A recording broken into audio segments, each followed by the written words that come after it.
मैं अपने अधिकारी सूर्य प्रताप शाही जी के द्वारा बुलाया गया था और उसके लिए मैं गया था। हम डीएम साहब के बुलाने से नहीं गए, ना कि कप्तान साहब के बुलाने से गए। कहीं से भी उचित नहीं है। वो एक जिले के अधिकारी हैं, ना कि कोई आतंकवादी संगठन चलाने वाले व्यक्ति। हम सनातनी हैं, हिंदुत्व के लिए काम करते हैं, कार्यकर्ता के लिए जीते और मरते हैं। और कई बार हमने जन्म लिया, मरे तब जाकर राम मंदिर का निर्माण। ये देख रहे हैं ना गदा, ये गदा हनुमान जी की है। और ठीक है, हमने किसी का दिल दुखाया होगा और हम अक्सर दिल दुखाते हैं। किसका?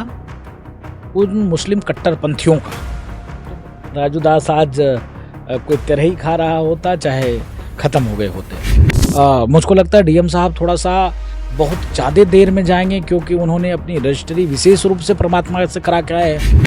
सेवा के लिए आप उस पोस्ट पे हैं। जनता का दुख, जनता का दर्द, जनता की पीड़ा आपको सुनना ही सुनना पड़ेगा, ना कि आतंकवादियों जैसे व्यवहार। माननीय राहुल गांधी जी कोई सुरक्षा हटा सकता है क्या? क्या माननीय अखिलेश जी की सुरक्षा हटा सकता है क्या? कल को पूज्य योगी आदित्यनाथ जी महाराज नहीं कुर्सी पर रहेंगे, कल सुरक्षा कोई हटा सकता है क्या? दो इसके बाल से। नमस्ते, मेरा नाम विवेक है। एनएमएफ न्यूज़ देख रहे हैं आप। अयोध्या लोकसभा सीट 4 जून से ही चर्चा में है और चर्चा के बीच करीब 3 हफ्ते ही बीते थे कि एक बार फिर से और भी ज़्यादा चर्चाओं में आ गया। और इस बार जो चर्चा है वो है महंत राजू दास की वजह से, जो हनुमानगढ़ी के संत हैं। और बात की जाए तो हाल ही में समीक्षा बैठक हुई, अयोध्या लोकसभा सीट की हार की समीक्षा हुई, जिसमें 2 योगी के कैबिनेट मंत्री भी आए थे, सूर्य प्रताप शाही और जयवीर सिंह। और जो बातचीत थी, जो मुलाकात थी, उसमें सभी 5 विधानसभाओं की हार की समीक्षा हो रही थी। और डीएम के साथ में जितने भी पुलिस प्रशासन के लोग हैं वो सभी लोग मौजूद थे। तमाम संतगढ़ लोग भी मौजूद थे, भाजपा के कई कार्यकर्ता भी मौजूद थे, नेता के साथ साथ तमाम लोग मौजूद थे जिन्होंने चुनाव में बड़ी भूमिका निभाई थी। ऐसे में वहाँ पर एक ऐसा वॉर छिड़ता है, एक ऐसी लड़ाई होती है, एक तरीके से कह सकते हैं कि ज़ुबानी जंग होती है। और उस ज़ुबानी जंग में बहुत कुछ हो जाता है और ये बात यूपी ही नहीं, देश भर में चर्चाओं का विषय बन जाता है। महंत राजू दास एक बार फिर से देश भर में सुर्खियाँ बटोरते हैं और इस बार जो लड़ाई होती है वो उनकी होती है डीएम जो कि अयोध्या के हैं नीतीश कुमार, उनसे और महंत राजू दास से। सवाल इनका सिर्फ यही होता है और खामियां गिनाने ये गए होते हैं। और ख़बरों में जो बात चल रही है वो ये है कि इनको आमंत्रित नहीं किया गया था उस बैठक में और बिना बुलाए ही वो चले आए। और ऐसे में नीतीश कुमार के साथ में इनकी बहस हुई। फिलहाल वो क्या मामला था, किस तरीके से बहसबाजी हुई, शुरुआत कहाँ से हुई, और कमाल की बात यह है कि उसके कुछ ही घंटे बीते थे कि महंत राजू दास, जो कि उत्तर प्रदेश के मुखिया योगी आदित्यनाथ के सबसे ज़्यादा करीबी माने जाते हैं, वो कुछ ही घंटों बाद यूपी की राजधानी लखनऊ पहुंच गए और वहां उन्होंने मुलाकात की। मुलाकात के बाद तमाम तरह की बातें और तमाम तरह की खबर चर्चाओं में फिर से चलने लगी कि आखिरकार कुछ तो बड़ा होने वाला है। चलिए बातचीत की शुरुआत करते हैं। और अयोध्या को लेकर के भी कई सारे सवाल हैं, क्योंकि हाल ही में अभी कुछ घंटे पहले की बड़ी खबर आई जहाँ पर योगी आदित्यनाथ सरकार ने 5 बड़े फैसले लिए हैं और उन फैसलों से कहीं ना कहीं अयोध्या वासियों को राहत भी मिली है और कुछ पर कहीं ना कहीं नुकसान भी हुआ। महाराज जी, जय श्री राम। जय जय श्री राम, वंदे मातरम, जय श्री हनुमान जी महाराज की जय। आप चर्चाओं में बने हुए हैं, योगी आदित्यनाथ जी से आपकी मुलाकात हुई। वो दूसरा प्रश्न मेरा रहेगा, लेकिन सबसे पहला प्रश्न ये रहेगा कि नीतीश कुमार जो यहाँ के डिस्ट्रिक्ट मजिस्ट्रेट हैं, क्या वाद विवाद चल रहा है उनसे? कितने दिन से ये मसला चल रहा है और क्या वजह रही कि समीक्षा के बीच में एक तीखा वार हो गया आप दोनों के बीच? देखिए, हमारा कोई माननीय डीएम साहब से वाद विवाद नहीं है। हम जनता की सेवक हैं, जनता के लिए कार्य और काम करते हैं। पूज्य योगी आदित्यनाथ जी महाराज के नेतृत्व में हम लोगों ने 16 राज्य चुनाव में चुनाव प्रचार किया। देश के यशस्वी प्रधानमंत्री मोदी जी लगातार भारत को विश्व पटल पर स्थापित करने के लिए और रातों दिन एक करके कार्य और काम कर रहे हैं। भूतों ने भविष्य थी। आज राम मंदिर का निर्माण जो हुआ वो देश के यशस्वी प्रधानमंत्री मोदी जी हैं तभी हो पाया। उत्तर प्रदेश में यशस्वी मुख्यमंत्री योगी आदित्यनाथ जी महाराज हैं तभी हो पाया। और अयोध्या को सजाने के लिए पूज्य योगी आदित्यनाथ जी महाराज रातों दिन एक करके 38,000 करोड़ का budget, Ayodhya airport, railway station, बस अड्डे, लगातार शहादतगंज से लेकर राम की पैरी तक चमाचम रोड है। इस प्रकार से कार्य पूज्य योगी आदित्यनाथ जी महाराज ने किया। अयोध्या को डेवलप, अयोध्या का विकास, अयोध्या के सर्वांगी विकास प्रयास करके आज उसी का परिणाम स्वरूप है कि जो राम मंदिर बनने के बाद टूरिस्ट की संख्या 20 से 30 हजार हुआ करता था, वो सीधे 3 से मतलब 270, 280, 3, 3.25, 3.5 लाख तक हो गई। इतनी संख्या अयोध्या में बढ़ी तो उस संख्या बढ़ने से व्यवसाय आर्थिक रूप से अयोध्या बहुत मजबूत हुई, बहुत मजबूत हुई। इसी पे चर्चा थी, इसी पे बहस थी और कोई विशेष हमारा डीएम साहब का कोई पर्सनल मामला नहीं है। वो जिले के मालिक हैं और जिले के मालिक का मतलब होता है जनता की दुख, जनता की दर्द, जनता की पीड़ा उनको सुनना पड़ेगा, चाहे भले मन से सुने चाहे खराब मन से सुने, सुनना पड़ेगा। कुछ बातें उनको अच्छी भी लगेगी, कुछ बातें खराब भी लगी होगी, तो हमारी कुछ बातें उनको खराब लग गई तो इसके नाते ऐसी स्थिति परिस्थिति उत्पन्न हुआ। कहाँ से शुरुआत हुई थी, क्या वजह? जैसे ऐसा सुनने में आ रहा है कि आपको आमंत्रित नहीं किया गया था उस समय। गलत गलत गलत गलत गलत। वो क्यों आमंत्रित करेंगे? हमको डीएम के आदमी तो है नहीं। मैं अपने अधिकारी सूर्य प्रताप शाही जी के द्वारा बुलाया गया था और उसके लिए मैं गया था। हम डीएम साहब के बुलाने से नहीं गए, ना कि कप्तान साहब के बुलाने से गए। वो निराधार आरोप लगा रहे हैं। जब व्यक्ति को एक काम गलत करता है तो उस एक काम को सही सिद्ध करने के लिए 1000 गलत काम शुरुआत कर देता है करना। तो मुझको लगता है कि उससे प्रेरित होंगे। मेरे हिसाब से उन्होंने मुझको नहीं बुलाया था। हाँ, उनके व्यवहार अच्छे नहीं थे, ये लोकतंत्र में उचित नहीं है, कहीं से भी उचित नहीं है। वो एक जिले के अधिकारी हैं, ना कि कोई आतंकवादी संगठन चलाने वाले व्यक्ति। वो पढ़ लिख कर वहाँ पहुँचे हैं और पढ़ा लिखा व्यक्ति का बर्ताव जनता से इस प्रकार हो, ये कहीं से संवैधानिक रूप से उचित नहीं है। क्योंकि छोटी सी बड़ी चीज तक उनको देखना पड़ेगा, चिंता और चिंतन करना पड़ेगा। आखिर जनता जाएगी किसके पास? जनता तो उन्हीं के पास जाएगी, क्योंकि वो पूज्य योगी आदित्यनाथ जी महाराज के एक तरीके से प्रतिबिंब रूप है।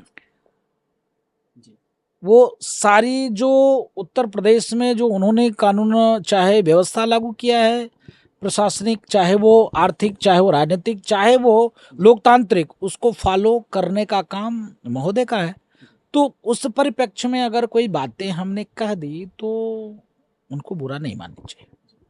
अच्छा, नीतीश कुमार यहाँ के डीएम में काफ़ी समय से हैं, ट्रांसफ़र नहीं हुआ है, लेकिन सुनने में ये आ रहा था कि जैसे कि यहाँ पर जो हार मिली है वो कहीं ना कहीं प्रशासनिक रूप से तगड़ा नुकसान हुआ है आम जनता को, खास तौर से ऐसे सवाल उठ रहे हैं। और ये शुरुआत से ही जब यहाँ की सीट लोकसभा की गंवाई बीजेपी ने, तो उसके बाद ज़्यादातर लोगों से जब बातचीत हुई तो उन्होंने ये कहा कि प्रशासन ने भाई मनमानी की है। और मुझे लगता है कि शायद प्रशासन की जब आपने पोल खोलनी शुरू की, आपने उनकी बात कहनी शुरू की, तो यही वजह रहा नीतीश कुमार जी जो है भड़क गए। कहीं ऐसा नहीं? नो कमेंट, कोई कमेंट नहीं करना चाहता इस विषय पे, क्योंकि इस विषय को लेकर पूज्य योगी आदित्यनाथ जी महाराज के यहाँ मीटिंग हो गई, बैठक हो गई, ये सारी बातें खत्म हो गई। मैं बोलूँगा तो एक शब्द बोलने पर पूरे देश में एक ये हुआ। मैं आभार व्यक्त करता हूँ अपने शुभचिंतकों का, धन्यवाद व्यक्त करता हूँ आपके जैसे मीडिया जगत के लोगों का, और मैं कोटि कोटि प्रणाम करता हूँ अपने सभी समर्थक और सभी शुभचिंतकों का जिन्होंने मुझको हत्या होने से बचाया। महाराज जी, उसी समय ऐसा क्या होता है कि डीएम साहब नाराज़ होते हैं और आपके तीसरे गनर को भी वो हटा देते, एक तरीके से कहा जाए तो वापस ले लेते हैं, और उसी के बाद आपका बयान आता है कि मेरी हत्या हो सकती है और कोशिश जारी है और इस तरीके से कई लोग मेरे पीछे पड़े, इस तरीके का बयान भी आपका। देखिए, मैं पुनः डीएम साहब की उस जो उन्होंने अच्छे व्यवहार किए मेरे साथ, उस पर मैं कोई कमेंट नहीं कर सकता। बाकी हम सनातनी हैं, हिंदुत्व के लिए काम करते हैं, कार्यकर्ता के लिए जीते और मरते हैं, और कई बार हमने जन्म लिया, मरे तब जाकर राम मंदिर का निर्माण हुआ। तो मौत से डरता नहीं, आ जाए कल जाएंगे, जाना सबको है। मुझको लगता है डीएम साहब थोड़ा सा बहुत ज़्यादा देर में जाएंगे, क्योंकि उन्होंने अपनी रजिस्ट्री विशेष रूप से परमात्मा से करा के आए हैं। और मुझे लगता है कि मैं एक सेवक हूँ, जनता के लिए करता हूँ, ठाकुर जी के लिए समर्पित रहता हूँ। हमको थोड़ा जल्दी जाना पड़ेगा, क्योंकि फिर जल्दी तुरंत आना भी है। मुझको जल्दी जाना है, फिर आना है, फिर अच्छे काम करना है। तो मुझको लगता है इस पर मैं कोई कमेंट नहीं कर सकता और मैं कोई टीका टिप्पणी नहीं करना चाहता। मैं सिर्फ निवेदन करना चाहता हूँ आपके चैनल के माध्यम से कि आप महोदय जनता की सेवा के लिए आप उस पोस्ट पे हैं। जनता का दुख, जनता का दर्द, जनता की पीड़ा आपको सुनना ही सुनना पड़ेगा, ना कि आतंकवादियों जैसे व्यवहार। उचित नहीं है, न्याय संगत नहीं है, तार्किक नहीं है, कहीं से भी संवैधानिक नहीं है। लोकतंत्र में उसका 1 इंच 1 तिल उसके लिए जगह नहीं है। अगर आप द्वेष से काम करेंगे तब तो फिर विपक्ष चाहे पक्ष जीरो हो जाएगा, खत्म हो जाएगा। मैं पूछना चाहता हूँ, क्या माननीय राहुल गांधी जी कोई सुरक्षा हटा सकता है क्या? क्या माननीय अखिलेश जी की सुरक्षा हटा सकता है क्या? कल को पूज्य योगी आदित्यनाथ जी महाराज नहीं कुर्सी पर रहेंगे, कल सुरक्षा कोई हटा सकता है क्या? देश के भाव से कल को देश के यशस्वी प्रधानमंत्री जी पद पे नहीं रहेंगे, क्या उनकी कोई सुरक्षा हटा सकता है क्या? कि नहीं, उन्होंने जो है सारा विपक्ष आज संविधान लेकर दौड़ रहा है कि उन्होंने संविधान खत्म कर दिया। ये विषय नहीं है। शुद्ध रूप से व्यक्तिगत टीका टिप्पणी नहीं करना चाहिए, व्यक्तिगत नहीं लेना चाहिए। हमने समाज की पीड़ा उजागर किया, उसके बाद मुझको ये दंश झेलना पड़ा। ये मुझको बहुत पीड़ा है, अपार पीड़ा है। इस पर कोई टीका टिप्पणी करना नहीं चाहता। मैं टीका करूंगा, टिप्पणी करूंगा, वाद विवाद और बढ़ेंगे और समाज में एक द्वेष फैलेगा। मैं अपने शुभचिंतकों को परेशान करना नहीं चाहता।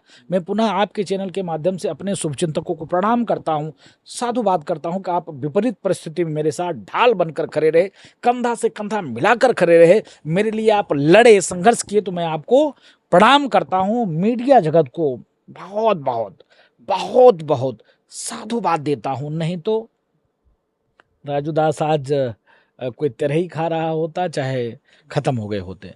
तो मैं आभार व्यक्त करता हूँ अपने शुभचिंतकों का और मीडिया बंधुओं का। महाराज जी, सूर्य प्रताप शाही और जयवीर सिंह आए थे, सभी विधानसभाओं को लेकर चर्चा हुई है। क्या बातचीत हुई और हार की कुछ वजहों पर आपने तमाम बातें कही होगी। क्या रहा वजह और क्या रिपोर्ट यहाँ से गई है जो 25 जून को प्रेजेंट होगी? नहीं, देखिए, मैं यहाँ से चुनाव हारा नहीं हूँ, फिर मैं पुनः करेक्शन करूँगा। हमने चुनाव जीता है। पूज्य योगी आदित्यनाथ जी महाराज के नेतृत्व में 38,000 करोड़ का बजट, अयोध्या विकास, अयोध्या डेवलप, एयरपोर्ट, बस अड्डे, रेलवे स्टेशन, चौड़ीकरण, सौंदर्यीकरण को लेकर लगातार हमने प्रयास किया। अयोध्या के सर्वांगीण विकास के लिए प्रयत्न किया और आज देखिए उस पर सफल भी हुए, सक्सेस भी हुए। रही फैजाबाद लोकसभा में अयोध्या विधानसभा हम जीते, मिल्कीपुर, बीकापुर, दरियाबाद, रुदौली हम हारे। हम उस पर मंथन करेंगे, आगे अच्छे से कार्य करेंगे और मुझको लगता है मुझ में ही कुछ कमी रह गई होगी। हम लोगों ने ठीक तरीके से, अच्छे तरीके से काम नहीं किया। मैं किसी के ऊपर आरोप क्यों लगाऊं? मैं एक बार कहा तो बवाल हो गया, इसलिए नो कमेंट नो बवाल। जैसे योगी जी का काम है नो FIR नो बेल, सीधे प्रभु से मेल अगर अपराधी है तो हम लोग उसी प्रकार से सीधे समाज के बीच में काम करेंगे और पुनः चुनाव जीत कर आएंगे।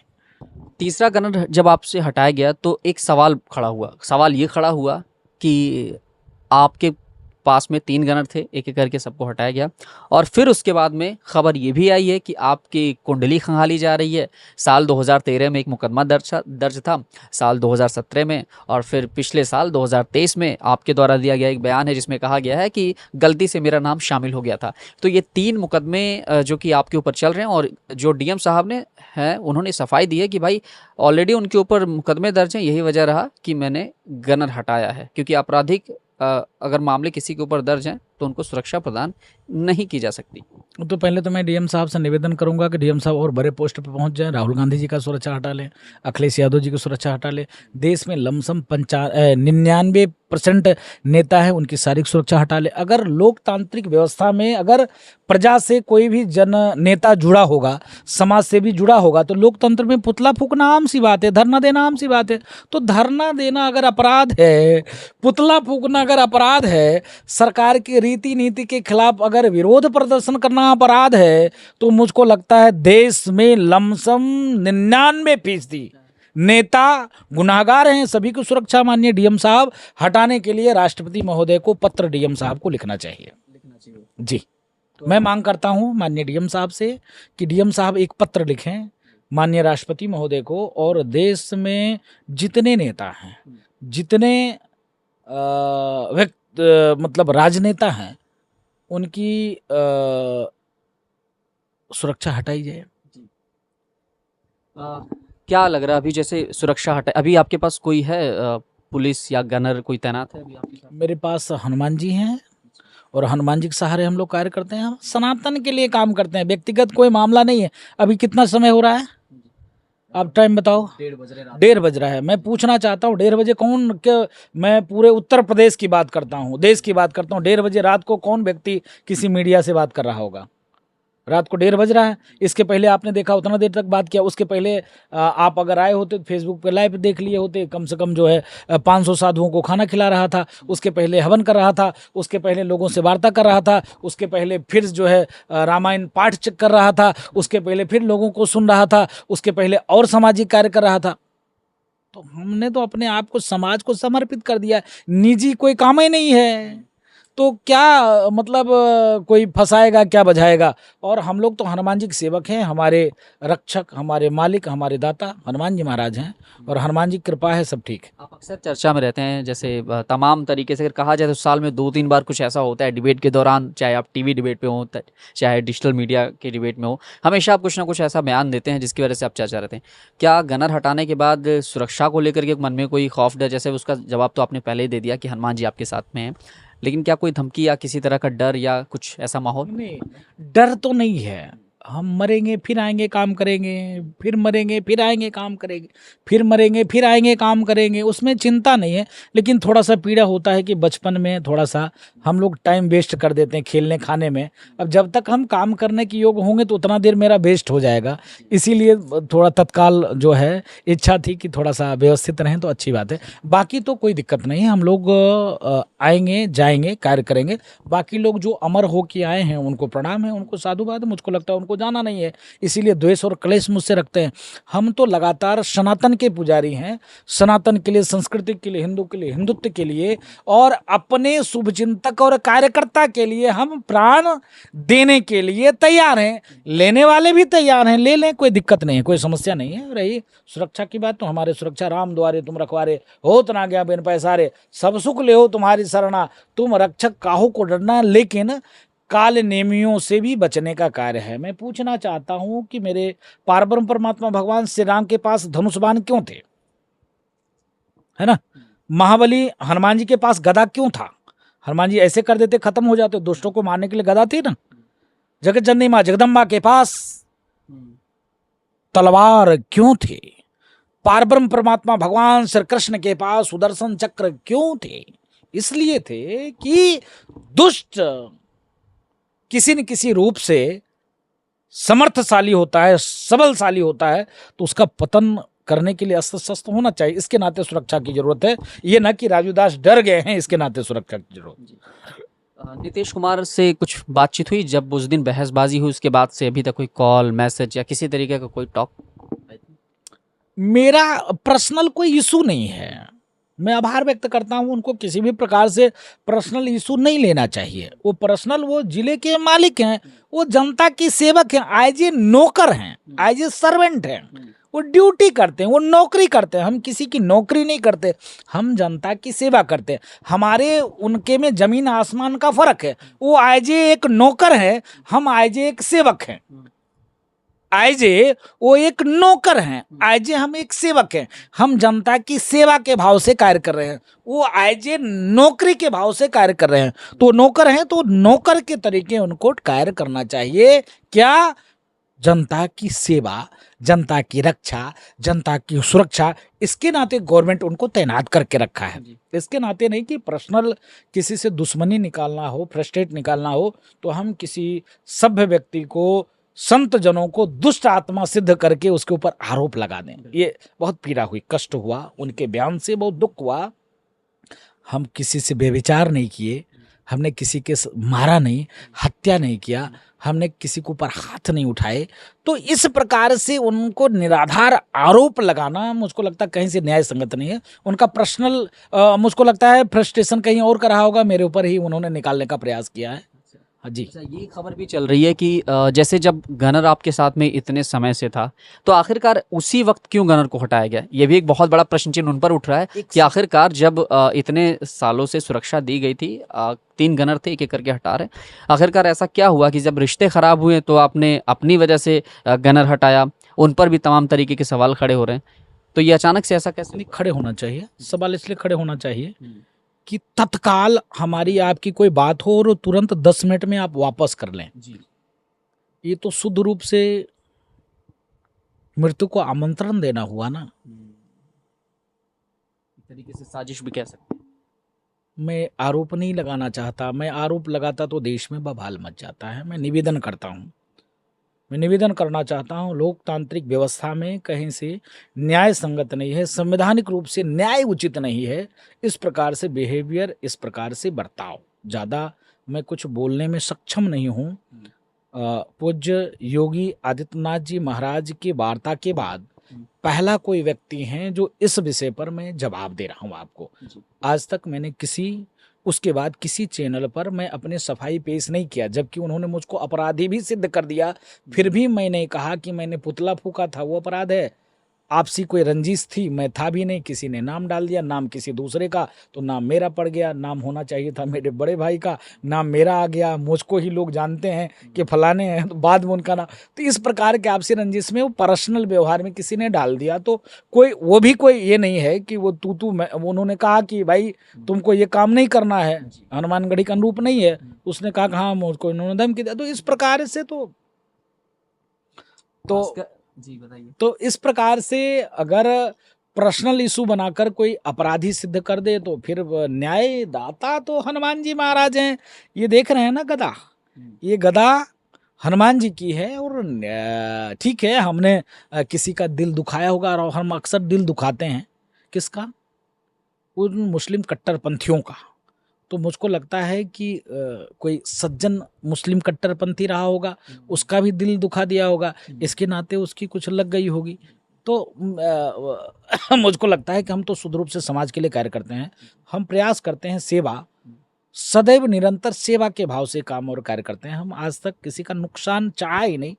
तो स्वाभाविक है अगर उनके मन में कोई ऐसी भाव है तो वो जाने, लेकिन वो जनता के एज ए सर्वेंट नौकर हैं, उनको सेवा करनी चाहिए, अच्छे तरीके से सेवा करना चाहिए। आदमी देखिए, अगर चोरी भी करता है, अगर पब्लिक पकड़ती है तो भागता है कहाँ? थाने में, कि हम बच जाएंगे। जब रक्षक ही भक्षक बन जाएगा तो फिर न्याय कौन देगा? तो वो रक्षक हैं, अगर वो भक्षक बन जाए तो न्याय के ऊपर से भरोसा उठ जाएगा। कहाँ जाएगा व्यक्ति, किसके पास जाएगा? पूछना चाहता हूँ यहाँ के डीएम साहब से, यहाँ के कप्तान साहब से, जब रक्षक ही भक्षक बन जाएगा तो व्यक्ति किसके पास जाएगा? ठीक है, मैं मानता हूँ, 1 मिनट के लिए मैं मानता हूँ मैं अपराधी था, तो क्या आप तुरंत सुरक्षा हटा लेंगे? क्या मेरे अपराध पर आपने गौर डाला, प्रकाश डाला? कोई मेरी वीडियो है, कोई मेरी फुटेज है, किसी को डराते, धमकाते, मारते, प्रकाश आपको डालना चाहिए ना। कहीं से भी न्याय संगत नहीं है। मुझको लगता है कि मंथन करना चाहिए उनको खुद अपने में। बाकी तो हर इच्छा हनुमान की, बाकी हम सेवक हैं। मैं आभार व्यक्त करता हूँ अपने शुभचिंतकों को, फिर मैं दोहरा रहा हूँ उसी बात को, और मैं कोट कोट साधुवाद देता हूँ अपने सभी शुभचिंतकों को जिन्होंने मेरे लिए ढाल बनकर संघर्ष किया। भास्कर ने एक रिपोर्ट छापी है आपके लिए कि पुजारी राजू दास की मुश्किलें बढ़ेंगी, तैयार किया जा रहा है मुकदमों का ब्यौरा। तो कोई बात नहीं है, तो कोई मुकदमे नहीं है तो मुकदमे का ब्यौरा क्या तैयार किया जा रहा है? अब ऐसा कहा गया कि नीतीश कुमार पीछे पड़े हैं। तो ये तो गवर्नमेंट का देखने का काम है। हम तो छोटे से कार्यकर्ता हैं और कार्यकर्ता की आवाज़ बनकर कार्य कर रहे हैं। तो निजी रूप से फंसाना है तो पश्चिम बंगाल में जो कार्य चल रहा है तो होगा क्या? 1 मिनट में कहता हूँ, तो मेरे पार ब्रह्म परमात्मा भगवान श्री कृष्ण का जन्म कहाँ हुआ? जेल में हुआ। अगर उनकी यही भाव है कि जेल में डालकर हत्या कर देना, तो जब मैंने कहा जब रक्षक ही भक्षक बन जाएगा तो न्याय कहाँ से मिलेगा?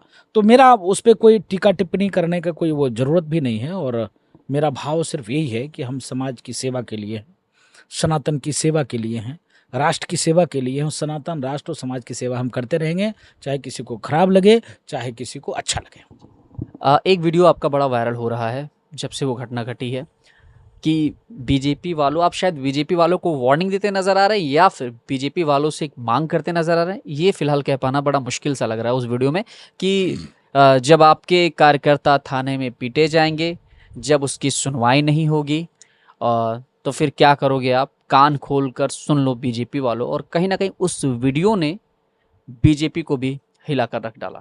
नहीं नहीं नहीं नहीं, मेरा भाव देखो, एक मिनट में कहता हूँ, अपने माँ बाप से लोग जिद करता है, झगड़ा करता है, लड़ता है। हमने तो नहीं कहा कांग्रेस वालों, मैंने तो नहीं कहा सपा वालों, हमने नहीं कहा आप वालों, हमने नहीं कहा साफ वालों, नहीं हमने नहीं कहा वामपंथी वालों, हमने कहा बीजेपी वालों। बीजेपी वालों मेरे मतलब मेरी मात्र संगठन, जिसके लिए हम थोड़ा बहुत अपना योगदान करते हैं। गिलहरी की बात है, मेरे जैसे करोड़ों कार्यकर्ता हैं जो रातों दिन एक करके बीजेपी को इस पायदान पे लाया है।